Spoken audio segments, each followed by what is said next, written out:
Best talk tayo ng mga kapuso, kauban si attorney Resi Rizada. Resi!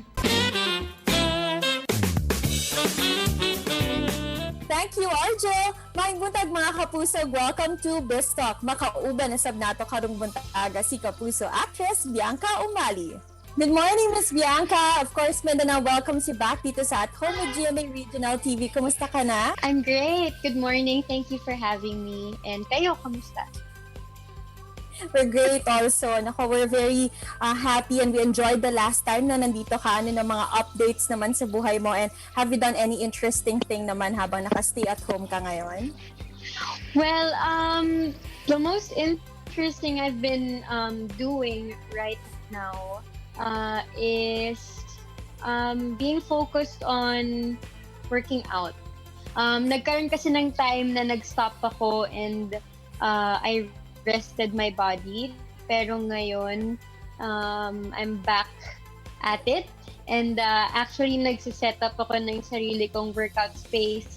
And I've been focusing on my body again. And eto naman, throughout the experience mo dito ngayong we're facing the pandemic, parang in one of your interviews, you've mentioned na life-changing naging role mo as sahaya. Do you think na parang dahil may crisis tayo ngayon, you were able to channel out your inner sahaya?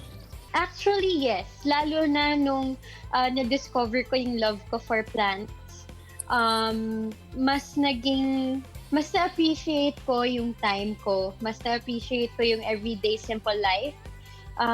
And through plants, I think they make me humble and they make me more patient. Wow. Eto naman, speaking of plants, ano mga plants meron ka? Do you have your own garden? I have a lot. Wow.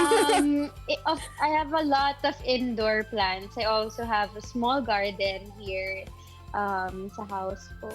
Yeah. Ano ba yung mga benefits sa'yo na nag-start ka na rin na mag-come up with your own indoor plants? It teaches me a lot of life lessons on how to focus on yourself, and it teaches me how to take care of other things as well. It taught me a lot of patience, and I think plants make me feel closer to the ground.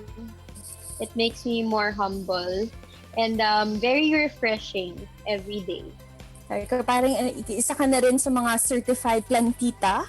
I guess so, yes. Ito din, masyadong maganda ang reception ng tao sa yung newest single na Kahit Kailan. Ano naman ang mensahe mo sa lahat ng mga fans and supporters mo? Dahil alam natin na you're not just an award-winning actress, but you're also very passionate about your music. I'm very thankful to everyone, to the beautiful feedback, and nakakatuwa na nagustuhan nila. Especially for a first-timer like me, na lagi ko sinasabi, yung pagkanta ay hindi ko naman talaga inakalang magagawa ko.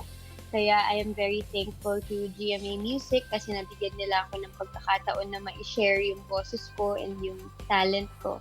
So, yeah, I'm thankful and happy na nagustuhan ng mga tao.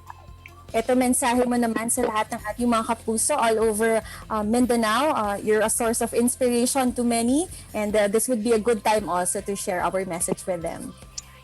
Ayan, sa lahat po ng mga tao po na nanonood, sa lahat po ng mga kapuso, hello po sa inyo. Maraming salamat po sa suporta, sa pagmamahal. And sana po kayong lahat ay safe. And I really hope na magkita-kita po tayo soon. Sana po ay mabisita ko kayo ulit. And sana patuloy nyo rin pong suportahan ng GMA Network. Thank you very much, Bianca. Maraming salamat, and we can't wait for the time to see you here back in Mindanao. Thank you so much. And that was Kapusong Bianca Umali. Tutok lang mo mga kapuso, kay mabalik pa ang At Home with GMA Regional TV. Kini ang At Home with GMA Regional TV.